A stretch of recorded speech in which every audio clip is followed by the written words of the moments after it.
Hey guys, இன்னைக்கு நாம இந்த கொரியன் ஸ்கூல் ட்ராமாவோட 10th எபிசோட் தான் பார்க்க போறோம். போன எபிசோட் கடைசியில வாங்க அப்பாவோட அசிஸ்டன்ட் வாங்கோட மண்டையை நல்லா கழுவி விட்டுட்டு இருக்கான். உங்க அப்பா ஒன்னதான் வாரிசாக்கணும்னு நினைச்சிட்டு இருக்காரு, நீ ஒரு ஸ்ட்ராங்கான ஆளாகணும், நீ மோரியம் ஸ்கூல்ல நம்பர் 1 வரணும் அப்படிலாம் சொல்லிட்டு இருக்காரு.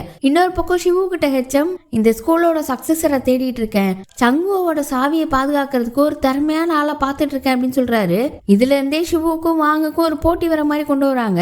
இப்ப இந்த எபிசோட் ஸ்டார்டிங்ல நம்ம ஹெச்எம் அவரோட ரூம்ல தற்செயலா டேபிள் கடியில ஒரு புக் இருக்கிறத பாக்குறாரு. எடுத்து பார்த்தா அது வந்து கிரேட் புக். இந்த பசங்களோட மார்க் லிஸ்ட்லாம் இருக்கும்ல, அந்த புக்கு கிடக்குது. அப்புறம் மற்ற டீச்சர்ஸ் எல்லாம் கூப்பிட்டு வச்சு யாரும் எதையுமே திருடிட்டு போறதுக்காக வரல அப்படின்றது சொல்றாரு. குக்கிங் சாரும் யார் வந்ததுன்னு கண்டுபிடிச்சிட்டீங்களான்னு ஆர்வமா கேட்க அவனே சொல்லுவான், நான் வெயிட் பண்ணிட்டு இருக்கேன் அப்படின்னு சொல்றாரு. அதே நேரம் சிவுவும் ஹெச்எம் ரூமுக்கு யார் வந்திருப்பா அப்படின்னு உட்காந்து யோசிச்சுட்டு இருக்கான். அப்ப அங்க ஹீரோயின் வந்து இந்த சங்குனா என்ன, அது நம்ம கையில இருந்தா அந்த உலகத்தையே ஆளலாமா அப்படிலாம் கேட்கிறா. அப்ப இவன் இந்த சிடுமூஞ்சிக்கு சங்குவை பத்தி தெரியுமா அப்படின்னு கேட்கும்போது தான் இவன் ஒரு விஷயம் சொல்றா. அந்த சிடுமூஞ்சி ஹாங்காங்ல மார்ஷியல் ஆர்ட்ஸ்ல நம்பர் 1 இருந்தானா, இங்கேயுமே அவன் நம்பர் 1 ஆகணும்னு ஆசைப்படுறானா. அவனுக்கு மூரியம் பத்தி கிட்டத்தட்ட எல்லாமே தெரியுமா. அதே நேரம் சிடுமூஞ்சி அவனும் சோயின்ற பையனும் தான் ஒரே ரூம்மேட்டு. அந்த சோயின்ற பையன்கிட்ட உனக்கு சங்குவை பத்தி எதுவும் தெரியாதா அப்படின்னு கேட்குறான். அந்த சோய் கூட கடைசி காம்படிஷன்ல இருந்தானே அவன் தான், அவன் எதுவும் தெரியாதுன்னு சொல்லிட்டு இருக்க. அதே நேரம் சிடுமூஞ்சி தேடி அங்க ஹீரோ வரான். சிடுமூஞ்சி கிட்ட உனக்கு சங்குவை பத்தி அதோட சாவியை பத்தி தெரிஞ்சிருக்குன்னா நீ கூட ஹெச்எம் ஆஃபீஸ்க்கு போயிருக்கலாம்ல அப்படின்னு கேட்குறான். அப்போ சிடுமூஞ்சி கோவத்தில் வாயை மூடிக்கோ, நான் எதுக்கு ஹெச்எம் ரூமுக்கு போகணும், நான் இந்த ஸ்கூலோட சக்ஸஸர் ஆயிட்டேன்னா எனக்கு அந்த சாவி தன்னால வரப்போகுது, அது எதுக்கு நான் திருடணும், நீ உன் வேலையை மட்டும் பாரு, வந்தியா குணமாகனியா போனியான்னு இருக்கணும், உன்ன மாதிரி செலிபிரிட்டிலாம் எதுக்காக இங்கே வரணும், நீ என்ன இந்த ஸ்கூலோட ஸ்டூடெண்ட்னே நினச்சிட்டு இருக்கியா, உனக்கு இங்கே இருக்கிறதுக்கு அவசியமே இல்லையா அப்படின்னு சொல்லிடுறான். சிவுக்குலாம் கடுப்பாயிருச்சு. கிச்சனுக்கு போனா அங்கே சனா கத்தியை வச்சு வெட்டிட்டு இருக்கா. அவள் ஒரு கவனமே இல்லாமல் வெட்டிட்டு இருக்கா. ஏமா பார்த்து விட்டு அப்படின்னு சொல்லிட்டு பக்கத்தில் போய் என்ன ஆச்சு அப்படின்னு சொல்லி கேட்க அவளும் நடக்கிற பிரச்சனையில தன்னை மருந்து ஏதோ யோசிச்சுட்டு இருக்கா. அப்ப இவனை பார்த்தோன்னேவே அன்னைக்கு நான் உன்னை மொத்த தடவை பார்த்தப்போ கான்செர்ட்ல உன் மேல லைட் விழ போச்சுல்ல, அப்போ ஒரு செகண்ட் உங்ககிட்ட இருந்து ஏதோ ஒரு பவர் வந்து அதை நிறுத்துச்சு, அது என்ன, அது உனக்கு தெரியுமா அப்படின்னு கேட்குறா. ஆனால் அது அவனுக்கே தெரியல. இல்லை நீ ஏதாவது தப்பாக பார்த்துருப்பேன்னு சொல்லும்போது இல்லை அன்னைக்கு அந்த ஓனாய் அது வந்தப்போ கூட அப்படி தான் நடந்துச்சு, நம்ம ஸ்கூலோட ஷீல்டு கூட அப்படி தான் அப்படின்னு சொல்ல அவனுக்கு இதுலலாம் நம்பிக்கை இல்லை, அதெல்லாம் என்கிட்ட ஒரு பவர் கிடையாது அப்படின்ற மாதிரி சொல்கிறான். இந்த மாதிரி பவர் மட்டும் என்கிட்ட இருந்திருந்தா பரவாயில்ல, நான் எங்கள் அப்பாவுக்கு ஏதாவது ஹெல்ப் பண்ணியிருப்பேன் அப்படின்னு சொல்கிறா. சிவுவும் நீ உன் அப்பாட்ட கேட்டு பார்க்கலாம்லன்னு சொல்கிறான். ஆனால் அவர் தான் கேட்டாலும் ஒன்றும் சொல்ல மாட்டாரு. இங்கே எப்படி போயிட்டு இருக்க, நம்ம ஹீரோயின் வேலையை முடிச்சுட்டு வெளியில் வரா, பார்த்தா அங்கே வாங்க நிற்கிறான். அவன் இப்போ நான் நல்லா இருக்கேன், நான் உன் கூட ஸ்கூலுக்கு வரப்போகிறேன் அப்படின்னு சொல்லிக்கிட்டு இருக்கான். இவருக்கெல்லாம் ஒரே சந்தோஷம். ஒரு வழியாக நீ ஸ்கூலுக்கு போகிறப்பறியா, ரொம்ப சந்தோஷம் சொல்லிட்டு இருக்க, அதுக்கு முன்னாடி நான் ஃபஸ்ட்டு ஹோம் ஒர்க்கை முடிக்கணும் அப்படின்னு சொல்லிட்டு எங்கேயோ கூட்டிகிட்டு போகிறான். இப்போ அப்புறம் திரும்பவும் ஸ்கூலில் தான் காட்டுறாங்க. அங்கே சிடுமூஞ்சிருக்கான்ல, அவன் சோய்கிட்ட நீ உன் வாயை மூடிட்டே தான் இருக்க போறியா, வாயை திறந்து பேசு, அன்னைக்கு டீச்சர்ஸ் நம்ம ரூமில் வந்து செக் பண்ண வரப்போ நீ அப்பதான் ரூம்குள்ளே வந்திருக்க, நீ ஷூ போட்டிருந்ததை நான் பார்த்தேன் அப்படின்னு சொல்ல நீ என்னென்னலாமோ சொல்லிட்டு இருக்க, நீ தானே சொல்லுவேன் நான் ஒரு லூஸு பைத்தியக்காரன் பாவப்பட்டவனு, அதே மாதிரி தான் அப்படியே ஷூவை போட்டுட்டே தூங்கிட்டேன் அப்படின்னு சொல்லும்போது இல்லவே இல்லை, நீ அவசரமாக ஓடி வந்த வேகத்தில் ஷூவை கழட்ட கூட நேரம் இல்லாமல் ஓடி வந்து படுத்திருக்க அப்படின்னு சொல்ல நீ தேவையில்லாமல் என் மேலே பழி போடாதன்னு சொல்லும்போது கோவத்தில் ஒரு குத்து குத்திட்டு ஒழுங்கா ஹெச்எம்கிட்ட போய் எல்லா விஷயத்தையும் சொல்லிடு, நான் இது உன் மேலே அவ்வளோ அக்கறையில் சொல்கிறேன் அப்படின்னு சொல்ல அந்த சோயம் கிடந்து கத்துறான். நீ என்ன நினச்சிட்டு இருக்க, நான் தான் இதெல்லாம் பண்ணேன்னு நினைக்கிறேன் அப்படின்னு சொல்லி 2 பேருமே கத்திட்டு இருக்கும்போது இந்த சத்தம் கேட்டு எல்லாரும் உள்ள வந்துட்டாங்க. அப்பவும் சோய் நிறுத்தாம சிடுமூஞ்சுக்கிட்ட நீ ஹாங்காங்ல மார்ஷியல் ஆர்ட்ஸ்ல பெரிய ஆளுன்னு காட்டுறது தானே எப்படி இருக்க, நீங்க வந்து சங்குவை கைப்பற்றி உங்க அம்மா அப்பாலாம் பெருமை பண்ணும், அதுக்கு தானே இங்க வந்து அப்படிலாம் சொல்லிட்டு இருக்க, வாயை மூடு தேவையில்லாம பேசாத அப்படின்னு கத்துறான். அங்க சிவு மற்றவங்களும் வந்து நிற்பாங்களா. அப்ப அதே கோவத்துல சிவுவை பார்த்து நீலாம் எங்க பிறந்தன்னு கூட உனக்கு தெரியாது, நீ பெரிய செலிபிரிட்டி அப்படின்னு சொல்லிட்டு இருக்க, சனா உடனே நீ தான் ஹெச்எம் ரூமுக்கு போனியா அப்படின்னு கேட்குறா. அப்போ இவன் யோசிச்சு பார்க்குறான், இவன் தான் ஹெச்எம் ரூமுக்கு போயிருப்பான், அந்த கிரேட் புக்கு தான் எடுத்திருப்பான், இவனோட மார்க் கம்மியா இருக்குல்ல, அதை பார்க்க போனானா அதை திருத்த போனான்லாம் தெரியல. அதெல்லாம் யோசிச்சு பார்த்துட்டு இப்போ என்ன எல்லாரும் ஹெச்எம்கிட்ட போய் சொல்ல போறீங்களா சொல்லுங்க அப்படின்னு சொல்லிக்கிட்டு இருக்க, அதுக்கு அவசியம் இல்லைன்னு ஹெச்எம்ஏ ரூம்குள்ள வராரு. அப்புறம் அவன் அவரோட ரூம்ல உட்கார வச்சு பேசுறாரு. எதுக்காக இப்படி பண்ண, நீ இப்படி பண்ற ஆள் இல்லையே அப்படின்னு கேட்க இவன் மார்க்கை திருத்துறதுக்கு தான் அங்கே போயிருந்திருக்கான். இவன் இப்போ பிகினர் கிளாஸில் தானே இருக்கான். அட்வான்ஸ் கிளாஸ் போகிறதுக்காக மார்க்கை கூட்டணும்னு நினச்சிருப்பான் போல். இவரும் பிகினர் கிளாஸுக்கும் அட்வான்ஸ் கிளாஸுக்கும் ஒன்றும் வித்தியாசம் இல்லை. நம்ம என்னென்ன பண்ணுறோமோ அதுக்கேற்றாப்புல தான் நமக்கு நடக்கும் அப்படிலாம் சொல்லிட்டு இருக்காரு. நம்ம சிவு கிட்ட சங்குவை பற்றி பேசினார்ல, அப்போ இவன் தானே கேட்டிருக்கான். அதை பற்றி வேற கேட்குறான். அவன்கிட்ட சங்குவை பற்றிலாம் சொன்னீங்கல்ல, ஏன் அவன்கிட்ட மட்டும் எதுக்கு சொன்னீங்க? அவன் இப்போதான் அப்படின்னு ஏதோ சொல்ல வரான். அதுக்குள்ளே இவர் நீ இதுக்கு மேலே மூரியம் ஸ்கூலில் இருக்கிறது தகுதியே கிடையாது, வீட்டுக்கு போ அப்படின்னு சொல்லிடுறாரு. இவனுக்குலாம் செம்ம கோவம். இவனுக்கு என்ன கோவம்னா, நேற்று சிவு வாங்க அட்வான்ஸ் கிளாஸ்க்கு போயிட்டாங்க. சிவு கிட்ட இவர் சங்குவை பற்றிலாம் பேசுறாரு. ஆனால் நம்ம இப்படியே இருக்கோன்றது தான் கோவம். அப்படியே ஹீரோயினை பார்த்தா வாங்க அவளை ஒரு ரெஸ்டாரண்ட்டுக்கு தான் கூட்டிகிட்டு வந்திருக்கான். நீ என்னையே பார்த்துக்கிட்டு இருந்தனால ஸ்கூலுக்கும் போகாமல் வேலைக்கும் போகாமல் இருந்தல்ல, அதனால தான் உன்னை இன்னைக்கு இங்கே கூட்டிகிட்டு வந்தேன் அப்படின்னு சொல்ல, அவளும் அதெல்லாம் தேவையில்ல, என் மேலே தானே தப்பு, சாரின்ற மாதிரி சொல்கிறா. அப்போ வாங்க ஹீரோயினுக்கு ஒரு செயின் கொடுக்குறான். அதில் டாலர் ஒரு பட்டாம்பூச்சி டிசைனில் இருக்குது. அந்த பட்டாம்பூச்சியை பார்த்தா நினச்சது நடக்குமா? ஆனால் ஹீரோயின் என்னை மன்னிச்சிரு, எனக்கு இது வேணாம் அப்படின்னு சொல்லிட்டா. அவனுக்கு வருத்தமாக இருக்குது. டேரக்டாகவே சிவுக்காக தான் வேணான்னு சொல்கிறியா? உனக்கு தெரியும்ல நான் உன்னை பற்றி என்ன நினச்சிட்டு இருக்கேன்னு. நான் ஒன்றும் விளையாடலை அப்படின்னு சொல்ல, நீ சீரியஸாக தான் சொல்கிறேன்னு எனக்கு நல்லாவே தெரியும், ஆனால் என்னால் இதை ஏற்றுக்க முடியாது அப்படின்னு சொல்லிடுறா. வாங்கக்கெல்லாம் ரொம்ப கஷ்டமாக இருக்குது, இருந்தாலும் நான் விட போகிறதில்ல. உனக்கு என்னைக்கு விருப்பம் இருக்கோ அப்போ வாங்கிக்கோ, அது வரைக்கும் என்கிட்ட தான் இருக்கும், நான் எப்போவுமே விட்டுற மாட்டேன், நான் முயற்சி பண்ணிக்கிட்டே இருப்பேன் அப்படின்னு சொல்கிறான். அப்புறம் அப்படியே சிவுவை காமிச்சா அவன் ரூமில் நின்று ஹெச்எம் சொன்னதே யோசிச்சுட்டு இருக்கான். அவர் சங்குவை பற்றிலாம் சொல்லியிருந்தார்ல, அதெல்லாம் யோசிச்சுட்டு இருக்கும்போது திடீர்னு அவனுக்கு காது வலி வந்துடுது. அப்படியே காதை பிடிச்சிட்டு உட்காந்துருக்கான். அப்போ இடையில கூட ஹீரோயினை கடத்தினப்போ அவனுக்கு காது வலி வந்துச்சா, அப்போ கூட கோமால இருந்தவர் தானே அவன் சரி பண்ணாரு. அதை பற்றி யோசிச்சு பார்க்குறான். அப்படி இப்போ அவனுக்கு கொஞ்சம் நிம்மதியாகுது. அப்புறம் அதே நேரம் இந்த கோமால இருந்தவர் ஒருத்தரை கூப்பிட்டு விசாரிச்சார்ல, ஏதோ 18 வருஷத்துக்கு முன்னாடி ஒரு குழந்தைய தூக்கிட்டு போனதை ஒரு ஆள் பார்த்தாரு அப்படின்ற விஷயத்தெல்லாம் சொல்லிட்டு இருந்தார்ல, அந்த ஆளை காட்டுறாங்க.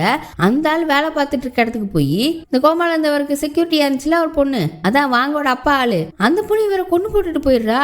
மறுநாள் போலீஸ்லாம் வந்து பாடியை கைப்பற்றிட்டு இருக்கப்போ அந்த விஷயத்த இந்த கோமால இருந்தவரும் பாக்குறாரு. அதை அந்த பொண்ணுகிட்டே போய் சொல்றாரு, இப்படி யாரோ அவனை கொண்டுட்டாங்க அப்படின்னு சொல்லி. அது ஆக்சிடென்டா கூட இருக்கலாம்னு அந்த பொண்ணு சொல்லும்போது, இல்ல அது ஆக்சிடென்ட் இல்ல, யாரோ என்னை பயமுறுத்த முயற்சி பண்றாங்க, என் ஒய்ஃபை கொண்டவங்க தான் இப்பெல்லாம் பண்றாங்க அப்படின்னு சொல்லிட்டு இருக்க. நீங்க ஹெச்எம் பத்தி பேசுறீங்களா? அவரை மீட் பண்றதுக்கு நான் வேணா அரேஞ்ச் பண்ணட்டுமான்னு அந்த பொண்ணு கேக்குது. அவர் ஆனா அவரோட நிலைமையை பாக்குறாரு. அவர் ஒரு குச்சை வச்சுதான் நடந்துட்டு இருக்காரு. இப்ப போய் பார்த்தா சண்டே இல்லாம அவன் தான் ஜெயிப்பான் அப்படின்னு நினைக்கிறாரு. இவருக்கு ஹெச்எம் மேல பயங்கரக்கும். ஹெச்எம் தான் ஏதோ பண்ணிட்டாருன்னு நினைக்கிறாருன்னு நினைக்கேன். அப்புறம் அப்படியே எல்லாரும் காலையில சாப்பிட்டுட்டு இருக்க நம்ம வாங்க வரான். வாங்க பார்த்தது எல்லாருக்குமே சந்தோஷம். அவனுக்கு சோயோட விஷயமும் தெரிய வருது. சோயை கூட வெளியில அனுப்பிட்டாங்கல்ல, அதுக்கும் நம்ம ஏதாவது பண்ணலாம் அப்படின்ற மாதிரி சொல்றான். அங்க சோயை பார்த்தா அவன் பேக்ல திங்ஸ் எல்லாம் எடுத்து வச்சுட்டு இருக்கான்.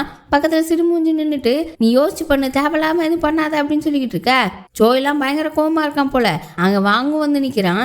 அவனும் ஹெச்எம் கிட்ட போய் பேசு அப்படின்ற மாதிரி சொல்ல, நீ இப்பதான் ஸ்கூலுக்கே வந்த, அதுக்குள்ள அட்வான்ஸ் கிளாஸ்க்கு போயிட்ட, அதனால தானே இப்படி ஓவரா பேசுற அப்படிலாம் சொல்லிக்கிட்டு இருக்கான். யார் சொன்னாலும் சோய் கேட்க மாட்டான். அதுல வேற ஷிவு மேலேயும் கோவமா இருந்தானே. அந்த கோவத்துல ஹெச்எம் ஷிவு கிட்ட சங்குவை பத்தி பேசினாரு. சக்சஸரை தேடிட்டு இருக்கதா சொன்னாரு. அவனதான் கண்டிப்பா சக்சஸரா அவர் நினைச்சிட்டு இருக்காரு. நேத்து வந்தவங்களா இப்படி இருக்காங்க அப்படின்னு சொல்லி அவன் பயங்கர கோவமா இருக்கான். அதே நேரம் ஷிவு ஹெச்எம் கிட்ட போய் அவனுக்கு இன்னொரு சான்ஸ் கொடுங்க அப்படின்னு சொல்லி கேட்குறான். ஆனால் அவரு அவனோட மார்க்கை கூட்டுறதுக்காக வந்திருக்கான். அது மற்றவங்களுக்குலாம் அவன் பண்ணுற துரோகம் அப்படின்னும் போது, நீங்கள் தானே சொன்னீங்க என்னதான் உங்களுக்கு யார் துரோகம் பண்ணாலும் உங்கள் கூட இருந்தவங்களா இருந்தால் அவங்க உங்கள் ஃப்ரெண்டு உங்கள் கொல்லிக்குன்னு, நீங்கள் தானே அப்படி நடந்தால் அது எல்லாரோட தப்பு தான், நீங்கள் தான் அந்த தப்புக்கு பொறுப்பேற்றுக்கணும் அப்படின்னு சொன்னீங்க. அப்போ அவனுக்கு ஒரு சான்ஸ் கொடுங்க அப்படின்ற மாதிரி கேட்க, அப்போ டீச்சர்ஸும் அங்கே வந்து அவங்களும் அவனுக்கு சான்ஸ் கொடுக்கணுன்ற மாதிரி தான் சொல்கிறாங்க. ஹெச்எம்கிட்ட பேசிட்டு சிவு வெளியில் வந்தா வாங்க ஒரு இடத்துல உட்காந்துருக்கான்.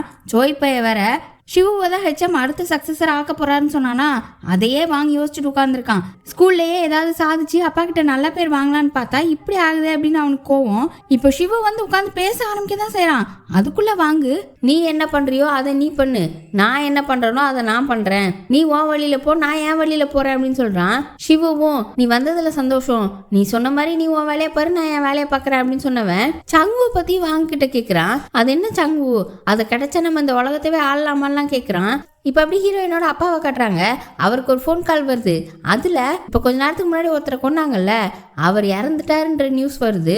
அவர் இவருக்கும் தெரிஞ்சவர் போல.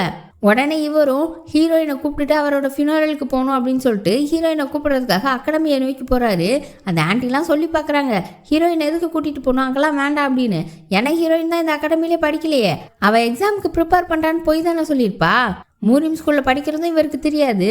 அதனால அவ போய் சொன்ன அகாடமியில போய் விசாரிக்க அங்க ஹீரோயின் பேர்ல ஒரு பொண்ணு படிக்கவே இல்லைன்ற விஷயத்த சொல்றாங்க. இவரும் என்ன இது படிக்கலன்னு சொல்றாங்கன்னு என்ன பண்ணிட்டு இருக்க அப்படின்னு ஆன்ட்டியை திட்ட அவங்க இல்ல அவ இந்த அகாடமியில படிக்கல வேற அகாடமியில படிக்க அப்படின்னு சொல்ல பேரும் தெரியாத மாதிரி சொல்றாங்க. இதனால ஹீரோயினோட அப்பாவுக்கு செம்ம கோவம் வருது. நீ என் பொண்ணை என்ன பாத்துக்கிற, அவ என்ன அகாடமியில படிக்கிறா என்ன ஏதுன்னு கூட உனக்கு தெரியல, இவ்வளவுதான் உனக்கு அவன் மேல அக்கறை அப்படிலாம் திட்ட உடனே இவங்க என்ன பண்றதுனே தெரியாம உண்மையை சொல்லிடுறாங்க. அப்புறம் அப்படியே ஹீரோயினுக்கு ஃபோன் பண்றாரு. அவ அங்க ரூம்ல இல்ல, சனா மட்டும்தான் இருக்கா. உடனே அவள் ஃபோன் எடுத்துட்டு ஹீரோயின் எங்கே இருக்கா அப்படின்னு சொல்லி தேடி போக அங்கே ஹீரோயின் சிவு கூட தான் பேசிகிட்டு இருக்கா. சிவு ஹீரோயின் கிட்ட என் வாழ்க்கை இப்போ எங்கே போகுது எப்படி போகுதுன்னே தெரியல, அது பாட்டுக்கு போகிற போக்கில் போய்கிட்டு இருக்கு அப்படின்னு சொல்லும்போது அவளும் என் வாழ்க்கை இப்படித்தான் இருந்துச்சு அப்படின்னு சொல்லி அவள் ஒரு பாஸ்ட் சொல்ல ஆரம்பிக்கா. ஹீரோயினுக்கு காலேஜில் சீட் கிடச்சதா ஒரு லெட்டர்லாம் வந்திருக்கு. ஆனால் அவள் அவங்க அப்பா கிட்ட சொல்லவே இல்லை போல. ஏன்னா அந்த டைமில் ரொம்ப ஏழையாக இருந்திருக்காங்க. என்னடா செய்யன்னு தெரியாமல் ரொம்ப குழப்பத்தில் அந்த மலை பக்கம் வந்துட்டு இருந்திருக்கா. அப்போ தான் சனாவை மீட் பண்ணியிருக்கா. சனாவும் அவங்க அப்பாவுக்கு தெரியாமல் வெளியில் வந்துருப்பா போல. சனா ஹீரோயின் கதையும் கேட்டிருந்திருக்கா. இப்படி இவங்க பேசிகிட்டு இருக்கும்போதே அந்த ஷீல்டு தன்னால் ஓப்பன் ஆயிருக்கு. அப்படி ஹீரோயினும் இந்த ஸ்கூலுக்கு வந்துட்டா. இதுதான் என்னோட விதி போல அப்படின்னு சொல்ல சிவுவும் விதியா அப்படின்னு சொல்லிட்டு அவன் சில விஷயங்களை சொல்கிறான். இவனுக்கு பாஸ்ட்டை பற்றி இப்போ கொஞ்சம் பயம் வருதான். அவனுக்கு பாஸ்ட் ஞாபகம் வரமாட்டேக்கான். ஆனால் ஏதோ ஒரு மாதிரி இருக்குது அப்படின்னு சொல்லிட்டு இருக்கும்போதே அங்கே தற்செயலாக வாங்க வந்துடுறான். அவன் வேற பின்னாடி நின்று கேட்டுட்டு இருக்கான். அவனுக்கு முன்னாடியே சனாவும் வந்துடுறா. என்னோட பாஸ்ட் என்னால் ஹேண்டில் பண்ண முடியுமான்னு தெரியல, என்ன நடந்தாலும் சரி நீ என் கூட கடைசி வரைக்கும் இருப்பியா அப்படின்னு சிவு கேட்க ஹீரோயினும் ஆமான்னு சொல்ல 2 பேரும் ஹக் பண்ணிக்கிறாங்க. இது அப்படி வாங்க பார்க்குறான். அவனால் தாங்கிக்கவே முடியல, ரொம்ப கஷ்டமாக இருக்கு அவனுக்கு. அப்புறம் அப்படியே அங்கேருந்து போயிட்டான். இப்போ ஹீரோயினுக்கு அவங்க அப்பாவுக்கு விஷயம் தெரிஞ்சு அவங்க அப்பாவை போய் பார்க்குறா. அவர் இந்த ஸ்கூல்லாம் தேவையில்லை, இப்போவே இந்த ஸ்கூல்ல இருந்து நின்றுரு, ஒரு மலையில்லாத மார்ஷியல் ஆர்ட்ஸ் சொல்லி கொடுக்குற ஸ்கூல்லலாம் நீ எதுக்கு சேர்ந்த அப்படி இப்படின்னு கத்தி ரொம்ப திட்டிக்கிட்டு இருக்காரு. முதல்ல ஹீரோயினா அவர் சமாதானப்படுத்தலாம்னு முயற்சி பண்ணுறா. ஆனால் சமாதானப்படுத்த முடியல. ஒரு கட்டத்தில் ரொம்ப நொந்து போய் நான் எவ்வளோ கஷ்டப்பட்டேன்னு உங்களுக்கு தெரியுமா, எனக்கு ஒரு நல்ல காலேஜில் சீட் கிடச்சிச்சு அது உங்களுக்கு தெரியுமா, நான் அது உங்ககிட்ட சொல்லக்கூட இல்லை, எப்படினாலும் நம்மளால் அங்கே போய் படிக்க முடியாது, ஃபீஸ்க்கு எவ்வளோ ஆகும் தெரியுமா, நான் இப்போவே நம்ம வீட்டுக்காக எவ்வளோ கஷ்டப்பட்டுட்டு இருக்கேன், எனக்கு நிற்க நேரம் இல்லை, மற்ற பிள்ளைங்க மாதிரி நான் என் வாழ்க்கையை வாழ்கிறேன்னா, ஸ்கூலு வேலைன்னு ஓடிக்கிட்டே தானே இருக்கேன் அப்படிலாம் சொல்ல இவர் இருந்துட்டு நீ என்ன சொன்னாலும் சரி, உனக்கு படிக்கணும்னு ஆசை இருந்தால் படி, ஆனால் வேற ஸ்கூலில் படி, எவ்வளோ ஃபீஸ் கட்டினாலும் பரவாயில்ல எப்படியாவது கட்டலாம் அப்படின்னு சொல்ல அவர் இருந்துட்டு எப்படி கட்டுவீங்க, நம்மக்கிட்ட என்ன இருக்கு, எதுக்கு அந்த ஸ்கூல் வேணான்னு சொல்றீங்க அப்படி இப்படின்னு கேட்டு பார்க்குறா. ஆனால் அவர் சமாதானம் ஆகிற மாதிரி தெரியல. அப்புறம் அப்படி ஸ்கூலில் பார்த்தா ஸ்கூலில் ஒரு நோட்டீஸ் போர்டு விட்டுறாங்க. ஏதோ சாம்பியன்ஷிப் போட்டி வைக்கிறாங்களாம். அதுக்கு மூரியம் ஸ்கூலில் உள்ள பழைய ஸ்டூடெண்ட்ஸ் அட்டன் பண்ணலான்ற மாதிரி போட்டிருக்கு. பிள்ளைங்களுக்குலாம் இதை பார்த்து ரொம்ப சந்தோஷம். ஸ்டாஃப்ஸ் எல்லாம் உட்காந்து பேசுகிறாங்க. அப்போ ஹெச்எம் கிட்ட நம்ம இது வரைக்கும் வெளியிலேருந்து யாரையுமே அலோவ் பண்ணதில்ல, பழைய ஸ்டூடெண்ட்ஸ்லாம் வர்றாங்க அப்படின்னா நம்மளோட பாதுகாப்புக்கு ஆபத்து வரும் அப்படின்ற மாதிரி சொல்ல நம்ம பிள்ளைங்களுக்கு நம்ம கற்றுக் கொடுத்துட்டு தானே இருக்கோம், இதெல்லாம் ஹேண்டில் பண்ண முடியலாம், கற்றுக் கொடுத்து என்ன பிரயோஜனன்ற மாதிரி ஹெச்எம் சொல்கிறாரு. இந்த யோகா சார் இருக்காரு, அவர் என்ன கேட்குறாரு அப்படின்னா நம்ம பழைய ஸ்டூடெண்ட்ஸை அலோவ் பண்ணுறோம், அதே மாதிரி அவங்களோட பேரண்ட்ஸு இப்போ உள்ள பேரண்ட்ஸ்னு எல்லாரையுமே அலோவ் பண்ணலாமே உள்ள அப்படின்னு சொல்லி கேட்க மற்ற டீச்சர்ஸ்க்குலாம் கொஞ்சம் யோசனையா இருக்கு. இது நம்ம ஸ்கூலுக்கு ஆபத்தை வர வைக்கும்ன்ற மாதிரியே நினைக்கிறாங்க. ஹெச்எம் யோசிச்சு பார்க்குறேன் அப்படின்னு சொல்லிட்டு இருக்க. அப்புறம் அப்படி மற்ற பிள்ளைங்களெல்லாம் பார்த்தா எல்லாருமே ரொம்ப நல்லா ப்ராக்டிஸ் பண்ணிட்டு இருக்காங்க. பழைய ஸ்டூடெண்ட்ஸ்லாம் வராங்க அப்படின்றத பற்றிலாம் பேசிட்டு இன்னும் நம்ம ஜெயிக்கணும் அப்பெல்லாம் பேசிட்டு இருக்க. இந்த சிடுமுஞ்சி உடனே தேவையில்லாமல் வளவலன்னு பேசாமல் ப்ராக்டிஸ் பண்ணுங்க அப்படின்னு சொல்லிக்கிட்டு இருக்கான். இப்போ அப்படி திரும்ப ஸ்டாஃப்ஸை தான் காட்டுறாங்க. அவங்களாம் ரெஸ்டாரண்ட்டில் உட்காந்து சாப்பிட்டுட்டு இருக்காங்க. அப்போ என்னென்ன போட்டி வைப்பாங்கன்ற மாதிரி லைட்டாக பேசிட்டு இருக்காங்க. இதுக்கு முன்னாடி 2 பேரை சண்டை போட வச்சு அதில் மார்க் போட்டுட்டு இருந்தாங்கல்ல, இப்போ இந்த தடவை என்ன செய்ய போகிறாங்களாமானா அவங்களோட ஸ்கில்லை பொறுத்து அவங்கவுங்களுக்கு போட்டி வைக்கலாம் அப்படின்ற மாதிரி பேசிட்டு இருக்காங்க. அப்போ நம்ம குக்கிங் சார் இருக்கார்ல, நீங்கெல்லாம் சாப்பிட்டு கிளம்புங்க, எனக்கு ஒரு சின்ன வேலை இருக்குது முடிச்சுட்டு வந்துடுறேன் அப்படின்னு சொல்லிட்டு கிளம்புறாரு. அதே நேரம் ஹீரோயினோட அப்பாவை காட்டுறாங்க. அவர் வீட்டுக்கு வெளியில் நிற்கிறாரு, ஆன்ட்டியும் கூடவே நிற்கிறாங்க. இப்போல்லாம் அப்படியே நைட் டைம் ஆயிடுச்சு. இவர் இந்த வீட்டை விட்டு போய் வேற இடத்துல வாழலான்ற மாதிரி சொல்லிட்டு இருக்காரு. அந்த ஆன்ட்டியும் ஏன் இப்படிலாம் பேசுறீங்க, எதுக்காக ஒரு சின்ன விஷயத்துக்கு இப்படி பண்ணுறீங்க, அவள் ஒரு நல்ல ஸ்கூலில் தான் படிக்கிறா, வாங்கோட அப்பா எவ்வளோ பணக்காரரு, எவ்வளோ பெரிய ஆளு, அவரே அவரோட பையனை அங்கே தான் படிக்க வச்சிருக்காரு அப்படின்னும் போது அதெல்லாம் உனக்கு புரியாது, எல்லாரும் ஒன்று கூடுறாங்கன்னா என்ன அர்த்தம், ஏதோ ஒரு பெரிய வேலையை செய்ய போகிறாங்க, இதெல்லாம் சரிப்பட்டு வராது, அவளை இப்போவே நிறுத்த சொல்லு, நம்ம வேற வீட்டுக்கு போகிறோம் அப்படின்னு சொல்லிக்கிட்டு இருக்க.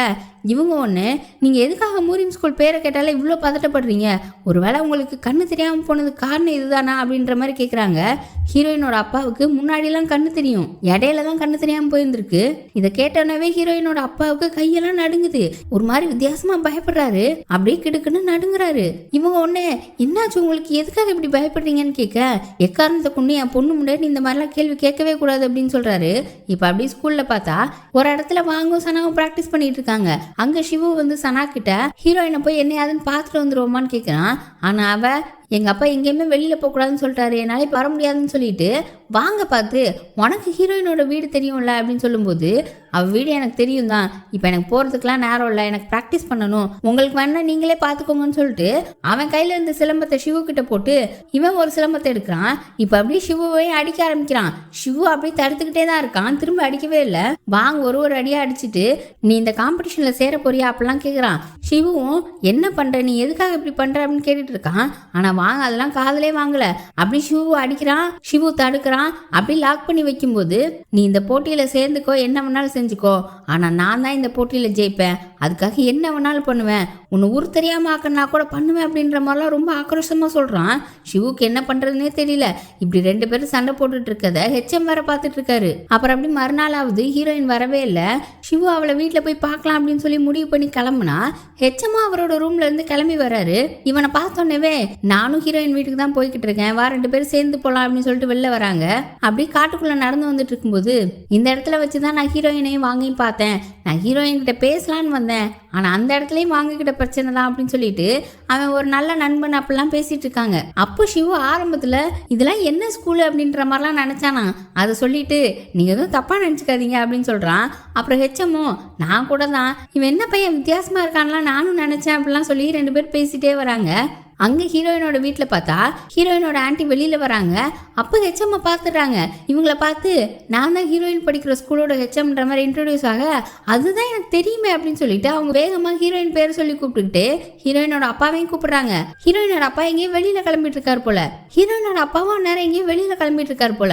ஹெச்எம்மா அவரை பார்த்து வணக்கம் அப்படின்னு சொல்ல, அந்த குரலை கேட்டோடனே ஹீரோயினோட அப்பா மூஞ்சி சப்புன்னு ஆயிடுச்சு.